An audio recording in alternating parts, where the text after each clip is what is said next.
todos. Sei que você veio de um dia cansativo, com muita correria, mas eu creio que, pela graça de Deus, você sairá fortalecido aqui. Suas forças serão renovadas, no nome de Jesus. Amém? Feche os seus olhos. Senhor, nós te agradecemos pela oportunidade que temos, Senhor, de aprender a sua palavra que é viva e eficaz, que é verdade que transforma. Eu oro por cada irmão aqui. Eu não sei como é que cada um chegou, como é que está o seu coração, como é que está o seu corpo, o cansaço, Senhor, mas eu oro para que haja renovação de forças agora. Eu oro para que caia por terra qualquer pensamento, qualquer angústia, qualquer aflição que esteja tomando conta do seu coração agora.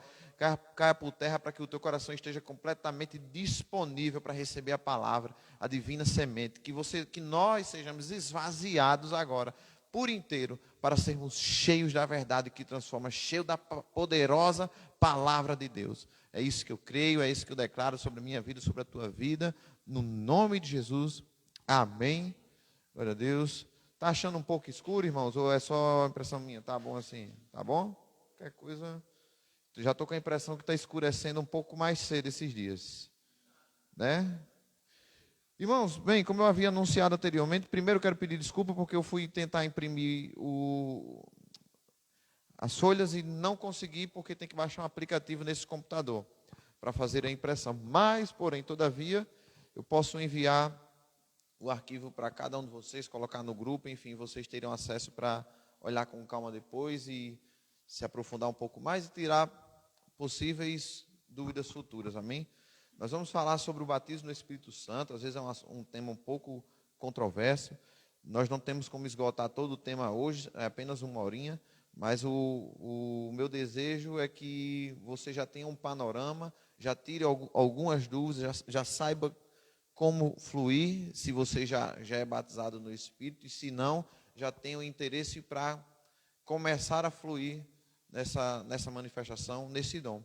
Amém? Eu queria começar lendo com vocês o texto em Lucas, capítulo 24, versículo 49. Aqui. Lucas 24, 49.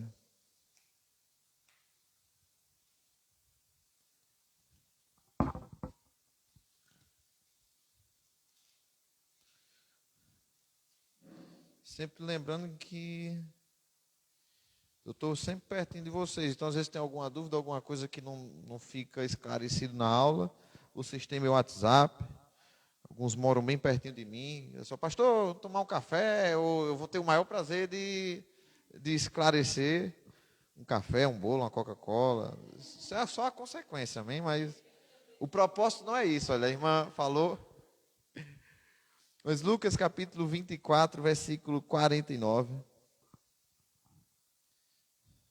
todos encontraram já? Diz assim: eu lhes envio a promessa de meu Pai. É Jesus que está falando, amém? Eu lhes envio a promessa de meu Pai, mas fiquem na cidade até serem revestidos do poder do alto. Então Jesus afirma que em breve consumará uma promessa que já foi feita. E ele vem reafirmando essa promessa, né? Aí a pergunta implícita que eu imagino que você fez agora na sua mente e que eu imagino que os discípulos tenham feito também é quando, né?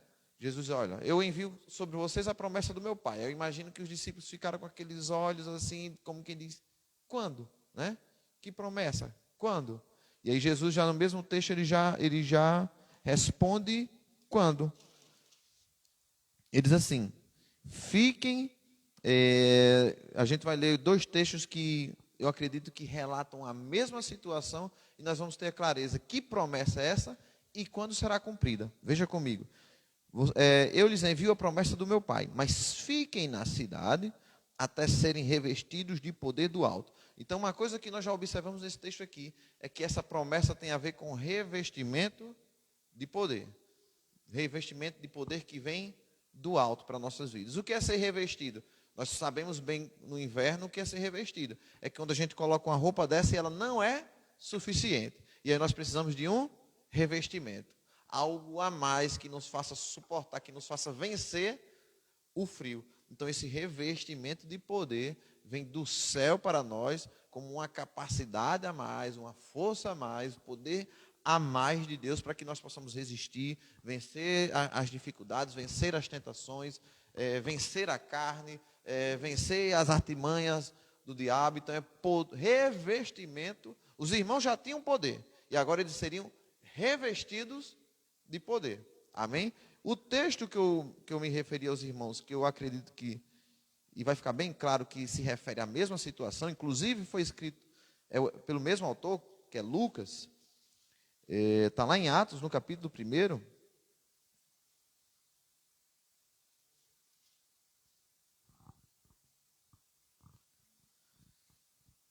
Atos 1, a partir do versículo 4. Se você ler, não precisa voltar lá agora, mas em Lucas 24, 49, você vai ver que Jesus diz, olha, eis que envio sobre vós a promessa do meu Pai, mas permaneçam em Jerusalém até que do alto seja revestido de poder.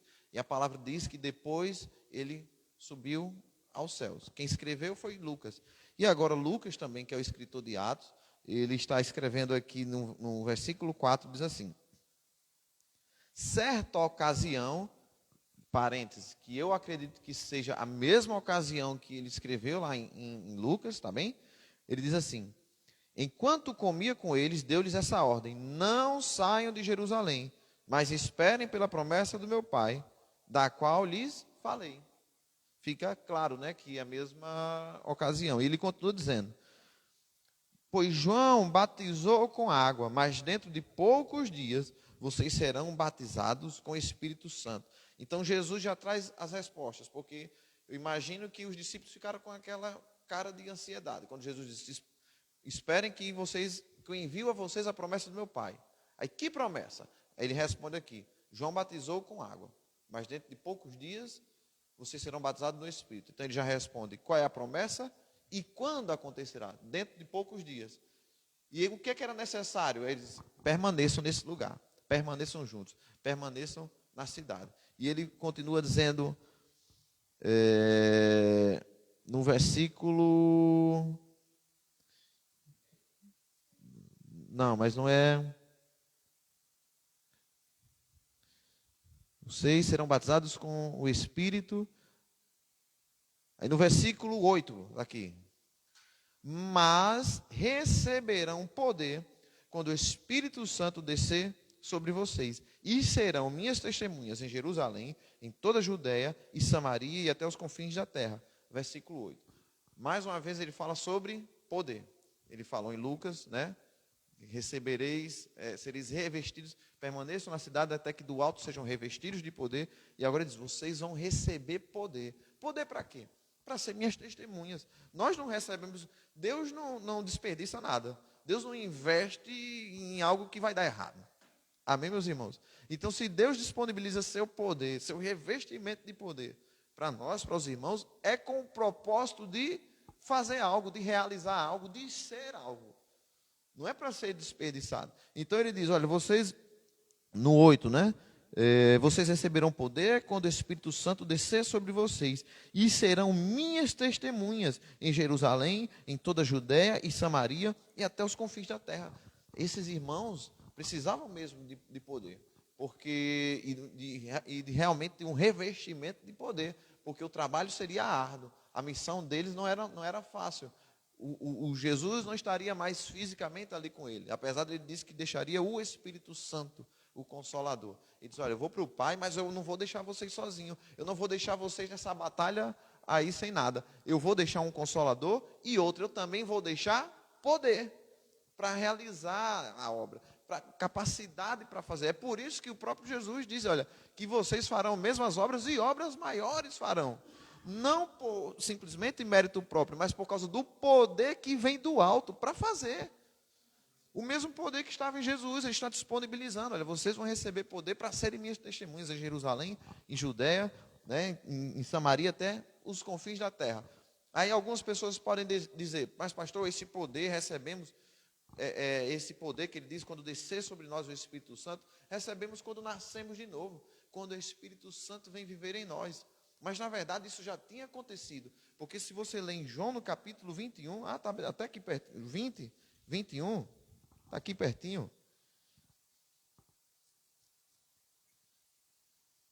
No 20.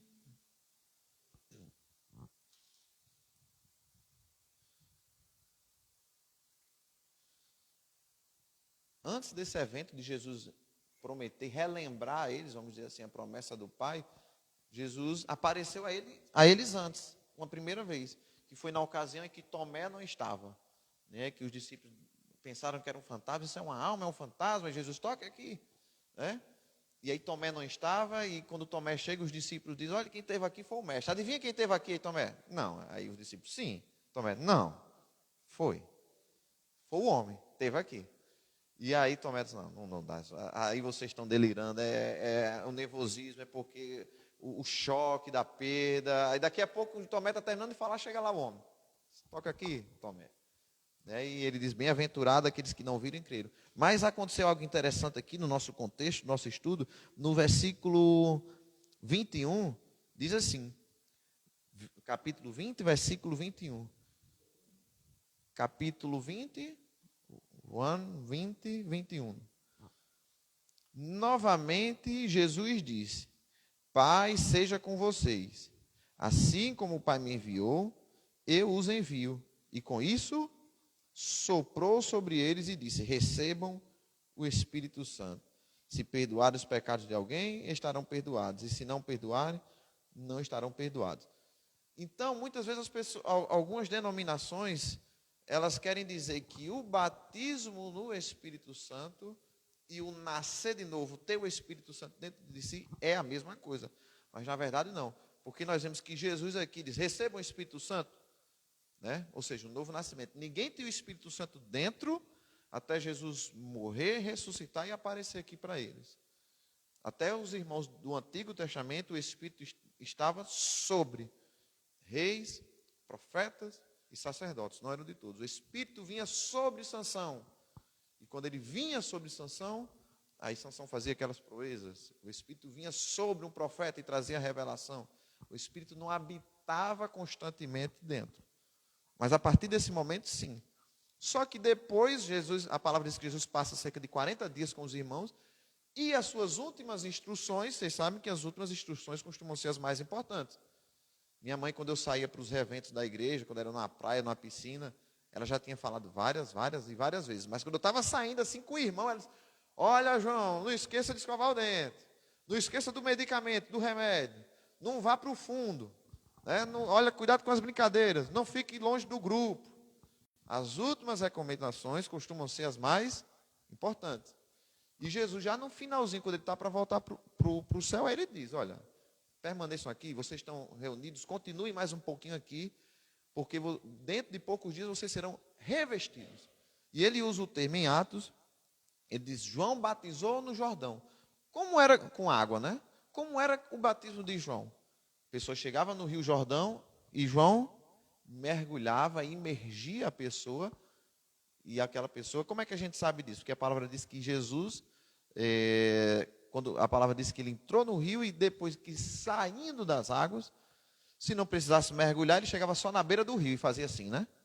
Só jogava água assim, mas ele precisou entrar no rio. Então o batismo de João era mergulho, não era aquele batismo que às vezes as pessoas, né, que faz só dar uma salpiscada assim, não. Porque batismo quer dizer isso, imersão. Amém? E simboliza o que aconteceu com nossa vida em Cristo. Nós morremos, fomos lavados, purificados e nascemos de novo. Nós não fomos salpiscados com a água da palavra, não. Nós somos realmente lavados inteiramente por ela. Então, pegando essa referência, Jesus diz assim, João batizou com água, mas eu vou batizar com Espírito. Ou seja, vocês serão imergidos, mergulhados, ficarão ensopados desse Espírito. A expressão ensopado é o que é encharcado. Quando a gente toma um banho de chuva, nós ficamos todos ensopados, encharcados. Então, Jesus está usando essa analogia para dizer, João batizou com água, mas eu vou batizar vocês com Espírito.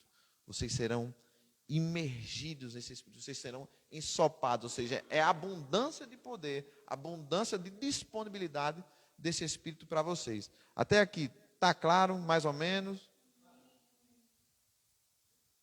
Eu queria pedir só que alguém, por favor, acendesse a luz, que para enxergar. Aqui a Bíblia está. Obrigado. Então, as orientações eram, as informações eram: aguardem o cumprimento da promessa, que vocês serão batizados, mergulhados no Espírito. E isso, qual é a evidência disso? Quando é que vocês vão saber que isso está funcionando mesmo? Vocês vão ver poder. Jesus diz: vocês serão revestidos de poder. Agora, quando foi feita essa promessa que Jesus disse? Eu envio a vocês a promessa do meu Pai. Essa promessa está lá em Joel, capítulo 2.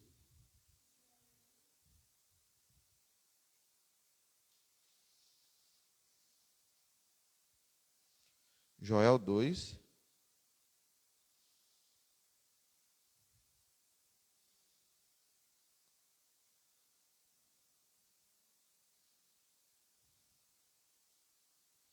Vou colocar aqui nessa.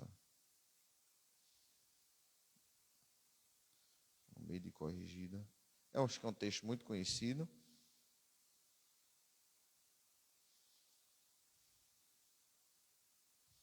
Joel capítulo 2, versículo 28 e versículo 29.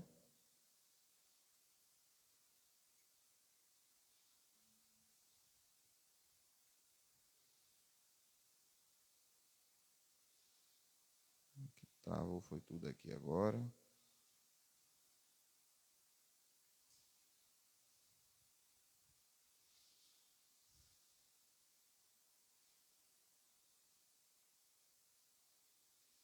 Joel 2, 28 e 29. Deu uma travada aqui, mas deu certo.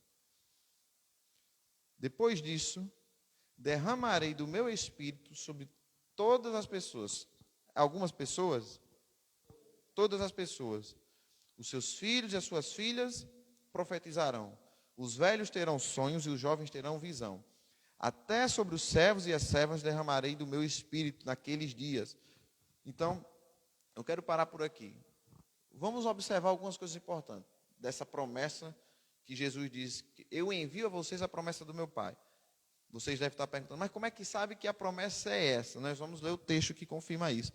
Mas eu quero que vocês prestem atenção sobre derramado o Espírito sobre todas as pessoas. E ele diz até sobre os servos, os escravos. O que é que ele está dizendo?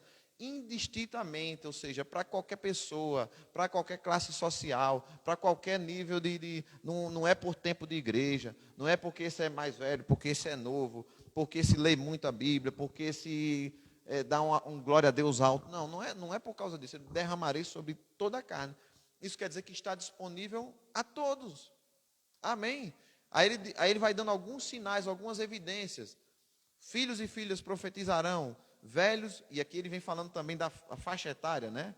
Filhos e filhas profetizarão, velhos terão sonhos e jovens terão visões. Então quer dizer que esse derramamento do Espírito tem a ver com experiências também sobrenaturais. Tem a ver com evidências de poder para o sobrenatural. Abre portas para o sobrenatural.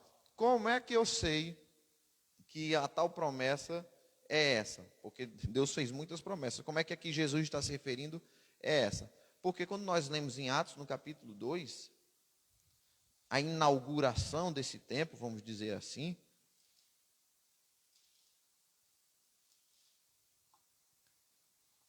Atos capítulo 2,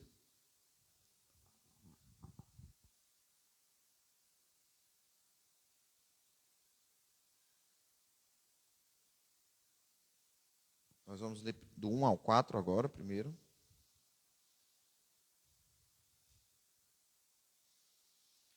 Atos 2, do 1 ao 4. E aí se refere àquele dia que Jesus diz, ó, dentro de poucos dias, fiquem na cidade, fiquem em Jerusalém, permaneçam aqui juntos, que dentro de poucos dias, né, vocês receberão poder do alto. Chegando o dia de Pentecostes, estavam todos reunidos num só lugar, ou seja, obedeceram o que Jesus disse, e de repente veio do céu um som, como de um vento muito forte, e encheu toda a casa na qual estavam assentados. E viram o que parecia línguas de fogo, que se separaram e pousaram sobre cada um deles. Todos ficaram cheios do Espírito Santo. Quantos irmãos ficaram? Todos. E começaram a falar noutras línguas, conforme o Espírito capacitava. Então isso quer dizer também que uma evidência notória, visível, do batismo no Espírito Santo, dessa experiência é o quê? O falar em outras línguas. E queria que você fosse agora para o versículo 16. No 15, né? Algumas pessoas começaram a dizer, esse pessoal está bêbado, estão falando em outras línguas, que é isso? Quem já viu uma hora dessa? Aí Pedro disse, esses homens não estão bêbados, como vocês supõem. Ainda são 9 horas da manhã. Ao contrário, isto é o que foi predito pelo profeta Joel. Nos últimos dias, diz Deus, derramarei do meu espírito sobre todos os povos. Os teus filhos e as suas filhas profetizarão. Os jovens terão visões, os velhos terão sonhos. Sobre os meus servos e sobre as minhas servas derramarei do meu espírito naqueles dias, e eles profetizarão. Então os discípulos parece que estavam bem conscientes do que estava acontecendo. Parece que eles foram bem ensinados, porque no momento em que aconteceu, Pedro já disse, olha, isso aí foi o que o profeta Joel falou. E basta lembrar que Jesus diz, eis que envio a promessa do meu Pai, que de mim ouviste. Isso quer dizer que Jesus já havia falado isso pelo menos mais uma vez. Porque ele diz que de mim ouviste, então pelo menos uma outra ocasião Jesus já tinha ensinado a ele sobre isso. Então quando aconteceu, Pedro, está claro que foi o que o profeta Joel disse, né? Está acontecendo agora. Então visões, profecias, oração em línguas. Então nós vamos observar agora, eu vou entrar em alguns pontos que muitas vezes causam divergências, né? E há algumas dúvidas, e há alguns supostos textos contraditórios que muitas vezes prejudicam a fé das pessoas, porque onde há dúvida, não há fé, onde há contradição, não pode haver fé, né? Então, é nesses pontos que nós vamos entrar agora, alguns talvez um tanto quanto polêmicos, outros que geram um tanto quanto questionamentos, mas vai haver clareza. Então, a primeira coisa que nós temos que entender é que essas línguas, esse batismo no Espírito Santo, essa manifestação de falar em outras línguas, ela não acontece só de uma só forma, de um só modo. Por exemplo, eu posso dizer a você que o futebol conta com 11 jogadores em cada equipe. Aí daqui a pouco eu converso com outra pessoa e digo, o futebol conta com 7 jogadores em cada equipe. Aí você vai dizer, pastor João está mentindo, ou está se contradizendo. E eu posso dizer daqui a pouco, o futebol conta com 5 jogadores em cada equipe. Eu sei, o pastor deve estar esquecendo. Mas, na verdade, existem várias modalidades de futebol. Tem o futebol no gramado, tem o futebol no salão, tem o futebol no campo sintético, tem o futebol na areia, é tudo futebol. Tem o futebol americano, é futebol. Mas ele é praticado de maneiras diversas, com propósito diverso, às vezes com regras diferentes. Estão entendendo? Às vezes você vai atrás de um medicamento na farmácia, eu quero um medicamento para dor. Pode ser via oral, pode ser aplicação cutânea, pode ser intravenosa, acho que chama, né? Quando é tudo medicamento para dor, mas a aplicação varia, o efeito também varia. Então, as línguas não são uma experiência única que acontece só de uma forma, só de um método. É por isso que às vezes a palavra usa alguns termos e as pessoas acham que está havendo uma contradição, quando nós sabemos que na palavra de Deus não pode haver contradição. Se há uma aparente contradição, é porque é uma falha na interpretação. Não pode haver contradição na palavra de Deus. Não pode haver mentira, não pode haver. Então, é alguma coisa na interpretação. E é sobre isso que a gente vai abordar, porque existem pelo menos 3 tipos de uso da oração em línguas. Com propósito diferente, com métodos diferentes, vamos dizer assim. E eu creio que vai dar tempo da gente ver isso com calma. E isso vai trazer clareza para o seu coração. E se você já é batizado, você já vai fluir nisso com mais fé, com mais intrepidez. E se você não é batizado, eu creio no nome de Jesus que você será. Porque o que havia de barreiras, de incredulidade, de dúvidas, vai ser retirado. Vai ser limpo, para que o caminho esteja livre, para que você creia e tenha acesso a esse dom poderoso que mudou a minha vida. Então vamos lá. A primeira e principal manifestação das línguas é a que eu costumo falar da oração em línguas. A oração em línguas como é uma linguagem de oração. É o falar em línguas como uma linguagem de oração. Nós vamos ver tudo os textos bíblicos. Por exemplo, 1 Coríntios, se nós não entendemos essas distinções, quando nós lemos os textos que falam em línguas, variedade de línguas, a gente vai pensar que está falando de uma coisa só e vai gerar contradições. 1 Coríntios 14, 2.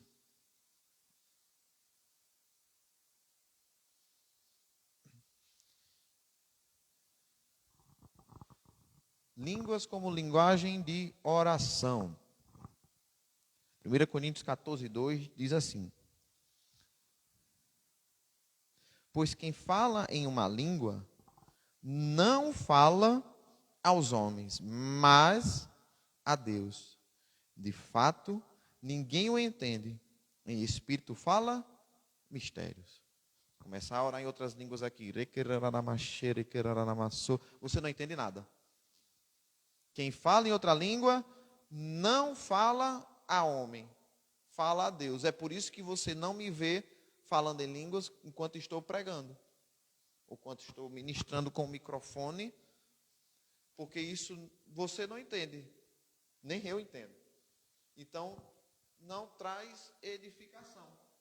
É por isso que não dá para compreender quando muitas vezes a pessoa vai pregar e ele começa, tudo bem, orando em línguas ali para se vestir, mas passa um tempo orando em línguas e ninguém entende nada. E ninguém é edificado em nada. Se eu disser para você, Deus te abençoe, você já, que coisa maravilhosa. Mas se eu orar meia hora em línguas aqui, você não vai entender nada. Então, por isso que essa linguagem que nós estamos vendo agora é uma linguagem para uso de oração, devocional. Isso não quer dizer que eu não faça na igreja. Eu estava aqui antes de você chegar, eu estava orando em línguas, baixinho. Eu vou para o trabalho no carro, vou orando em línguas. No trabalho, eu estou lá com a máquina orando baixinho. Não preciso também gritar, espelhar. Deus ouve também, baixinho. Então, uma coisa que a gente precisa entender, o homem fala a Deus. Na línguas como linguagem de oração, o homem não entende, quem está em volta não entende, somente Deus. Tenha calma que tudo vai ficar claro no final. Judas,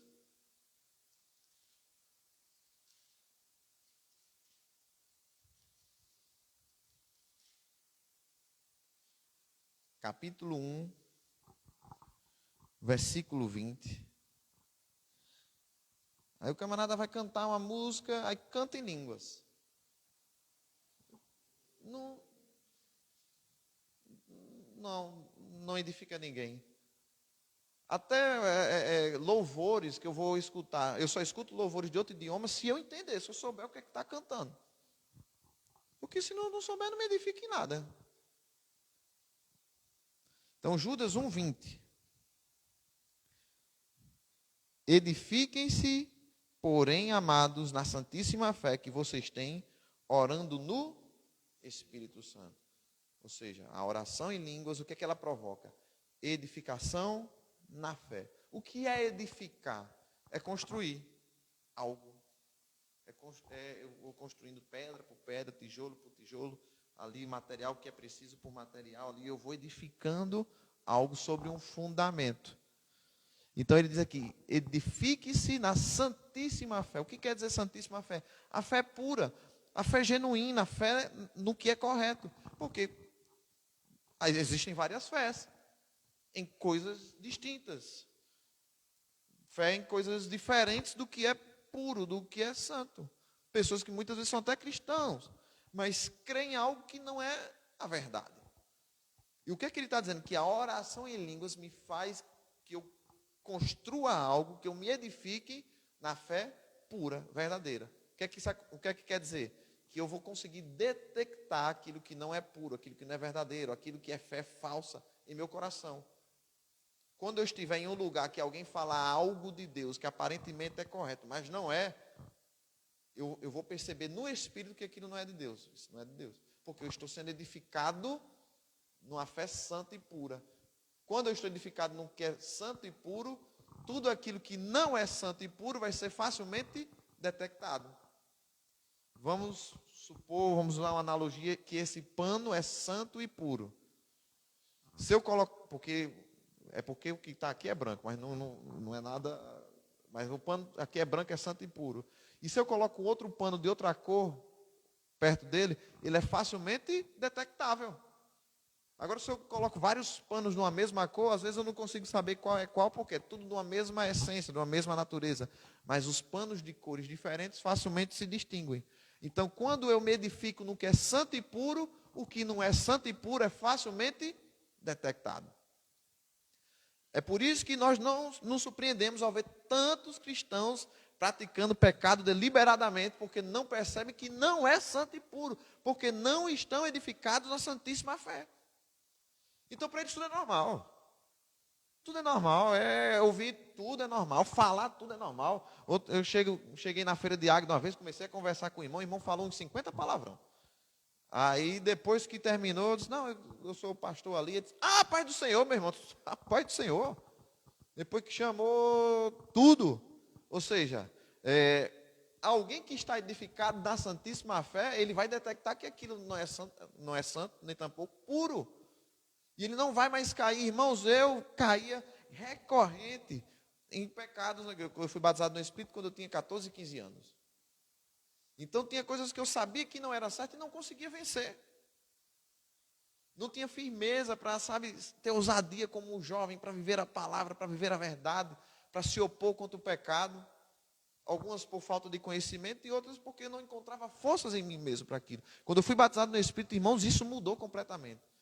Eu comecei a vencer coisas que eu não conseguia, pecados que eu não conseguia, maus costumes que eu não conseguia. Eu comecei a detectar em mim coisas que eu pensava que eram corretas e não eram, porque eu comecei a me edificar na fé santíssima.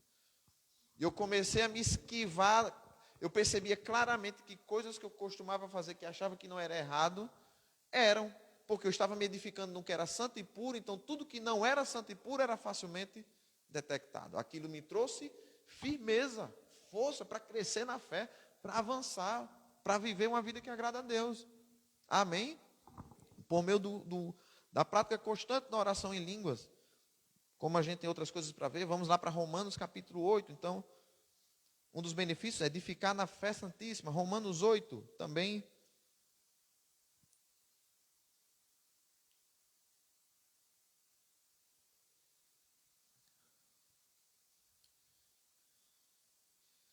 A minha experiência é que eu vinha do ministério que não cria nisso. E quando eu fui para o Ministério Palavra Viva, eu vi os irmãos orando e já me assustei com aquilo, né? O que é isso, meu Deus do céu? Negócio estranho é esse. Aí o irmão pregou num culto como esse aqui e no final perguntou quem quer ser batizado. Eu vou lá, vamos ver se dá certo isso aí, né? Porque se todo mundo ora, talvez tenha que dar certo para mim também, que dá para todo mundo, né? E aí fui, não orei na hora, percebi algo diferente, uma unção, um poder. Nós percebemos quando há ali às vezes não é que a gente não sente, não quer dizer que não há. Mas às vezes está tão poderoso que até sentir nós sentimos. E aí, mas eu não orei na hora. O irmão disse, olha, o poder veio sobre a tua vida, não se preocupe, você foi batizado. Em qualquer momento vai vir as palavras no teu coração e você começa a falar. Está bem, e aconteceu em casa. E não parei mais. E aí, Romanos, no capítulo 8, no versículo 26, diz assim: da mesma forma, o Espírito nos ajuda em nossa fraqueza, em nossas limitações, no que há de falta em nós, no que há de insuficiência em nós. Como? Como é que ele faz isso? Pois não sabemos como orar, mas o próprio Espírito intercede por nós com o quê? Gemidos inexprimíveis, é a expressão que ele usa para o que nós falamos quando estamos falando em línguas. São como gemidos inexprimíveis, né?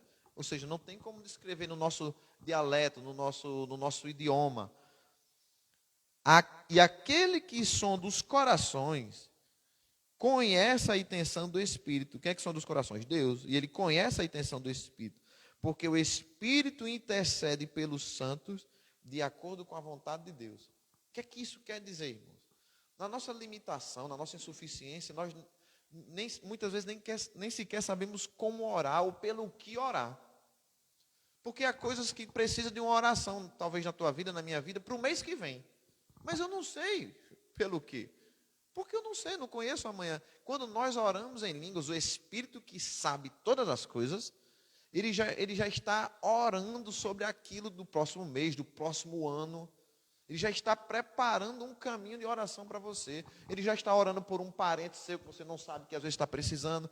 Quando você ora em línguas, você pode estar orando por mim por algo que você não sabe. Você pode estar intercedendo por mim por algo que eu não falei para você. Amém? Muitas vezes coisas não acontecem porque faltam intercessores, falta oração. No Antigo Testamento Deus diz: eu procurei alguém que se colocasse na brecha pelo meu povo. Qual é a analogia? Quando havia uma brecha no muro das cidades, aquele lugar era vulnerável. E qualquer oponente poderia usar aquela brecha para causar mal, para causar dano. E Deus disse que procurou pessoas, intercessores, para se colocar na brecha por outros, para que impedisse o mal de entrar ali, ou seja, em oração. Muitas vezes, quando você está orando em línguas, você está se colocando na brecha. Você está tapando uma falha, algo perigoso ali na vida do seu filho, na minha vida, na sua própria vida, coisas que você não sabe, porque nós oramos mistérios. O Espírito sabe e leva a Deus, e o Espírito ora exatamente o que Deus quer ouvir. Imagina que eu e o John falamos, e nós falamos idiomas diferentes, e eu falo algo para o John, e o John não entende, e o John fica assim, e eu fico assim, ninguém entende. Eu vou precisar de alguém que saiba expressar exatamente o que eu quero dizer e o que o John precisa ouvir. É isso que o Espírito faz com a oração em línguas. Ele me coloca palavras para eu falar que no meu idioma não há. Não consigo expressar. E quando eu oro em línguas, eu vou falar o que eu preciso dizer e o que o Senhor deseja ouvir. Porque tem coisas que eu preciso que simplesmente eu não sei, irmãos. Porque eu não sei o amanhã, eu não sei o próximo mês. E tem coisas que eu acho que preciso que na verdade eu não preciso. Tem coisas que eu penso que é melhor, Senhor, abre essa porta, esse trabalho, porque esse trabalho é o que eu quero. Mas às vezes não é o melhor. Aí quando eu oro em línguas, eu estou orando pelo melhor. Como crianças limitadas, os nossos filhos vão chegar para nós: pai, eu quero almoçar esse pirulito, chup-chup, né? Porque para eles aquilo ali é o melhor. E eu posso ser, imagine como Deus, um pai bom: ah, meu filho, eu sou bom, amável, eu dou mesmo aquilo que você precisa. Toma esse pirulito para você almoçar. Mas não é o melhor para ele, pode ser o melhor que ele quer, que ele deseja. Mas eu, como pai, eu sei que aquilo não é o melhor para ele. Então, qual seria a melhor oração? Era que o meu filho me pedisse aquilo que de fato ele precisa. Só que ele é tão imaturo, ele não sabe o que ele precisa. Então, eu preciso de alguém que conhece todas as coisas, conhece a perfeição, que esse alguém é o Espírito Santo, e ele pede por mim. Está entendendo? Na minha limitação, eu vou pedir coisas que às vezes vão me fazer até mal. Mas o Espírito Santo sabe o que é bom. E quando eu oro em línguas, é a oração perfeita. Não há falha. Não há limitação de idioma. Não há limitação natural. Por isso que ele diz, ele nos auxilia nas nossas fraquezas. Então, o Espírito nos faz orar perfeitamente. Marcos capítulo 16.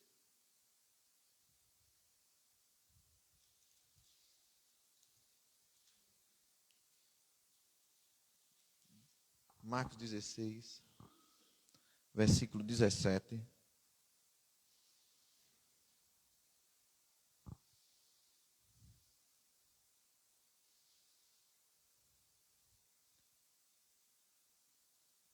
Marcos 16, 17 diz: estes sinais acompanharão os que crerem. Em meu nome expulsarão demônios, falarão novas línguas. Não quero continuar, que a ênfase é que falarão novas línguas. Então, esse sinal de falar novas línguas vai seguir quem crê. Não são os apóstolos, não é só os apóstolos, não são só os pastores, não é só quem é crente há mais de 20 anos, não. Esse sinal vai seguir quem crê. Amém? Simples assim. Então, isso quer dizer que está disponível a todos. 1 Coríntios capítulo 14. Então, estamos vendo algumas características da oração em línguas, do batismo no Espírito Santo sendo usado como linguagem de oração. 1 Coríntios 14.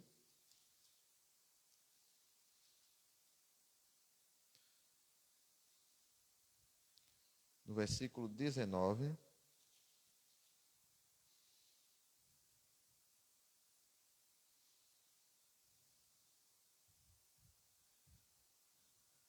a partir do 18, 14, 18. Paulo dizendo: dou graças a Deus por falar em línguas mais do que todos vocês.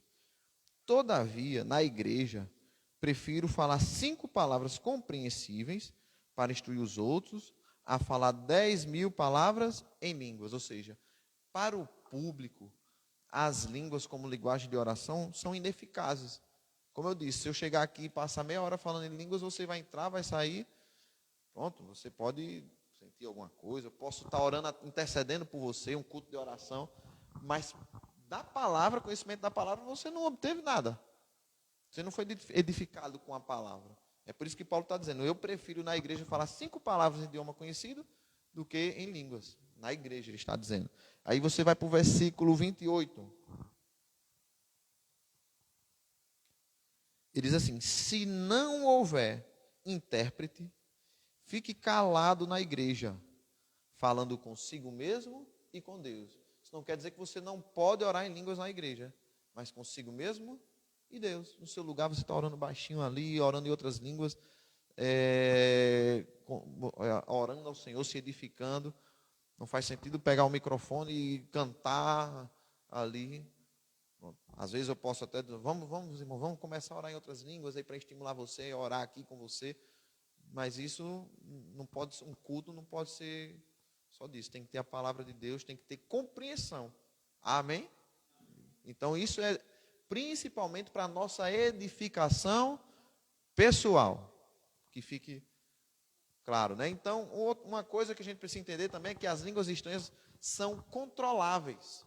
Porque tem gente que pensa em batismo do Espírito Santo, chega, você começa a orar em línguas, e pode ser no ônibus, no trem, onde estiver, eu não consigo conter, eu estou aqui no culto, estou orando em línguas, ninguém entende mais nada, mas é incontrolável. Não, é lógico que são controláveis. Senão Paulo não diria: na igreja fique calado. Se Paulo diz que na igreja fique calado, se não houver intérprete, e nós vamos falar disso depois, então é porque pode ser controlado. Amém?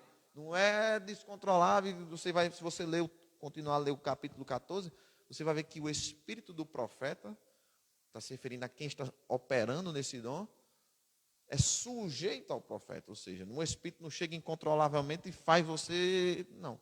É sujeito. Você decide ceder ou não. Amém? Porque é alguns dos questionamentos que muitos têm. Então, como é que eu faço para ser batizado? Nós vimos que está disponível para todo aquele que crê. Então, em Atos, nós vamos ver um testemunho, uma história que confirma isso, no capítulo 10.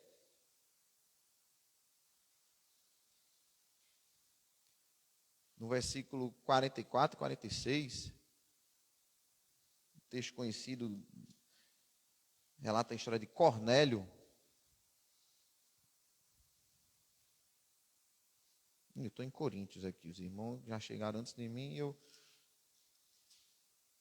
Atos 10, no versículo 44. Pedro foi enviado por Deus para pregar a uma certa família, a um certo homem chamado Cornélio, e começou a pregar. Enquanto Pedro ainda estava falando estas palavras, o Espírito Santo desceu sobre todos os que ouviam a mensagem. Os judeus convertidos que vieram com Pedro ficaram admirados que o dom do Espírito Santo fosse derramado sobre os gentios, porque os ouviam falando em línguas e exaltando a Deus. Por quê, irmãos? Porque os judeus não acreditavam que gentios poderiam ser salvos. Então, se eles ouviram eles falando em línguas, eles dizem: então eles foram salvos. Porque para ser batizado no Espírito, tem que ser salvo, tem que ser crente. Não pode vir alguém que não é crente, que não crê em Jesus, ser batizado no Espírito. Então, os judeus, esse povo é crente mesmo. Estão orando em línguas, então creram. Mas creram por quê? Porque ouviam com atenção a mensagem. Eis a importância de ter atenção na mensagem, de preparar o teu coração para ouvir a mensagem. Porque quando nós ouvimos a mensagem, fé está sendo gerada em nossos corações. Então, é por isso que estar sempre atento na hora do culto, preparar. Eu gosto de me preparar. Se eu tenho uma reunião, se eu tenho um culto, quando eu posso, eu não gosto de... vou sair, aí passo a manhã toda, o culto é às 8 horas, aí chego em casa às 8h30, nem tomo banho. Eu sei que às vezes nós não conseguimos nos preparar como gostaríamos, mas se eu posso escolher e decidir, eu prefiro não fazer esse tipo de coisa para chegar o quê? Descansado e tranquilo em um culto, para poder ouvir com atenção a mensagem, ser beneficiado por ela. Então, para ser batizado no Espírito é necessário crer, e para isso eu preciso ouvir com atenção a palavra. Atos, no capítulo 19.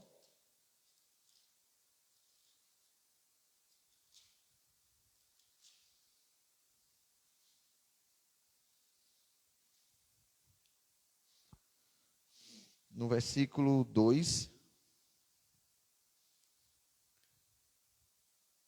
Paulo perguntou: vocês receberam o Espírito Santo quando creram? Essa pergunta parece estranha, porque todo aquele que crê em Jesus recebe o Espírito Santo, né? Mas ele está falando do batismo no Espírito Santo. Eles responderam: não, nem sequer ouvimos falar que existe o Espírito Santo, ou seja, eles não tinham conhecimento. Então, que batismo você receberam? O batismo de João, responderam eles. Disse Paulo. Vá para o versículo 5. Ouvindo isso, eles foram batizados em nome do Senhor Jesus. No 6. Quando Paulo lhes impôs as mãos, veio sobre eles o Espírito Santo e começaram a falar em línguas e a profetizar. Ou seja, Paulo pregou, Paulo disse: vocês receberam o batismo do Espírito Santo, os irmãos? Quê? A gente não sabe o que é isso, não. Aí Paulo falou, explicou o que era.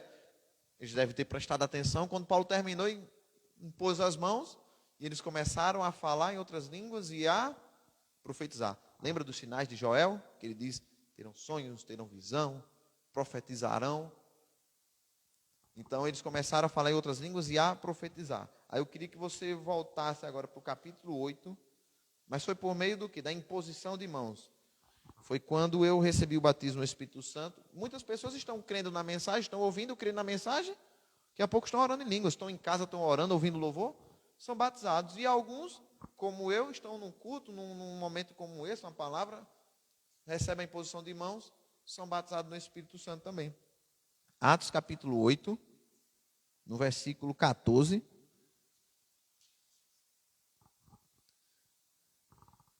Os apóstolos em Jerusalém, ouvindo que Samaria havia aceitado a palavra de Deus, lembrando que o povo de Samaria também é fora da Judéia também, né? É um povo que eles não consideravam que iriam crer em Jesus. Então, quando eles ouviram falar que aquele povo creu, enviaram para lá Pedro e João. E estes, ao chegarem, oraram para que eles recebessem o Espírito Santo, pois o Espírito ainda não havia descido sobre nenhum deles. Tinham sido apenas batizados em nome do Senhor Jesus. Então Pedro e João lhes impuseram as mãos e eles receberam o Espírito Santo. Vendo Simão que o Espírito Santo era dado com a imposição de mãos dos apóstolos, ofereceu dinheiro e disse: dê-me também esse poder, para que a pessoa sobre quem eu puser as mãos receba o Espírito Santo. Agora uma pergunta: como é que Simão viu que alguém recebeu o Espírito Santo se não houvesse uma evidência física? Porque muitas pessoas dizem: não, eu sou batizado no Espírito, mas não oro em línguas. Tem alguma coisa errada. Sou batizado no Espírito, é o Espírito Santo dentro de mim. Não, mas Simão viu que aquele povo recebeu o Espírito Santo. Como é? Ele viu o Espírito descendo? Não. E como é que ele viu? As pessoas começaram a falar em outras línguas. Ele disse: vixe, eu quero isso também. Me dê dinheiro, me dê esse dom, eu pago para vocês me dar esse dom também. Então, o que eu quero dizer é que o batismo no Espírito Santo tem evidência falar em outras línguas. Então, por quê? Às vezes também as pessoas confundem orar. Não, pastor, que orar no Espírito é assim, ó. Estou orando no Espírito. Isso é orar com a mente. Orar com a mente e orar no Espírito, que em outras línguas, são coisas distintas. E está na palavra, também nós podemos ver em 1 Coríntios capítulo 14. Uma aguinha quando vocês vão lá.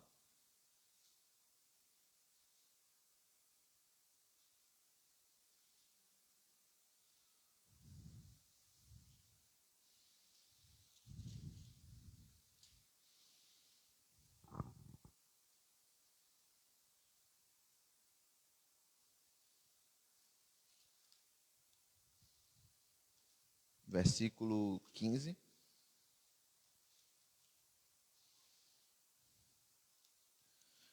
Correr agora um pouquinho, que é para a gente. No 14. Pois se ora em uma língua, meu espírito ora, mas a minha alma fica infrutífera. Ou seja, espírito e alma, duas coisas aqui. Quando eu oro em línguas, O espírito ora, mas a alma fica infrutífera. É por isso que às vezes, quando nós oramos em outras línguas, a mente está muitas vezes aleatória, porque ela não participa disso, porque não é uma língua inventada. Para eu falar com você, eu não consigo falar com você e pensar em outra, eu não consigo me concentrar. Mas em orando em outras línguas, isto acontece porque não depende da mente, não passa pela mente. Então, por isso que ele diz, quando eu oro em outras línguas, o Espírito ora, mas a mente fica infrutífera, ou seja, ela não participa daquilo, ela não se envolve com aquela oração. Então, às vezes, nós podemos orar, é por isso que às vezes eu consigo orar no trabalho, pensando e realizando funções do trabalho, enquanto estou falando em outras línguas, porque aquilo é o Espírito que dá e eu falo. Não é algo que eu penso numa palavra e digo. Amém? Estão entendendo? Aí ele continua dizendo no 15: então o que farei? Orarei com o Espírito, mas também orarei com o entendimento. Cantarei com o Espírito, mas também cantarei com o entendimento, ou com a mente, depende da tradução. Ou seja, orar no Espírito e orar com a mente são coisas distintas, diferentes. Amém? É uma dúvida constante também, porque eu já ouvi as pessoas já perguntaram, enfim, já falei sobre isso outras vezes, e é uma dúvida constante. Então, irmãos, isso que eu falei agora é o batismo no Espírito Santo, usando as línguas como linguagem de oração. Mas, como eu falei, ela pode se manifestar de formas distintas, com propósitos distintos. E eu vou rapidamente dar uma pequena pincelada nesses propósitos. Por exemplo, a variedade de línguas. 1 Coríntios capítulo 12, no versículo 10.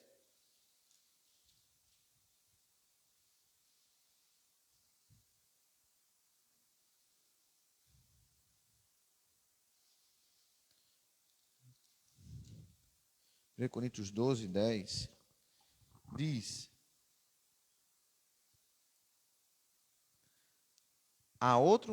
aqui uma lista de 9 dons, certo? Do Espírito, ele vem falando os dons, ele diz aqui: a outro, ele dá poder para operar milagres, a outro, profecia, a outro, discernimento de espíritos, e a outro, variedade de línguas, e a outro, interpretação de línguas.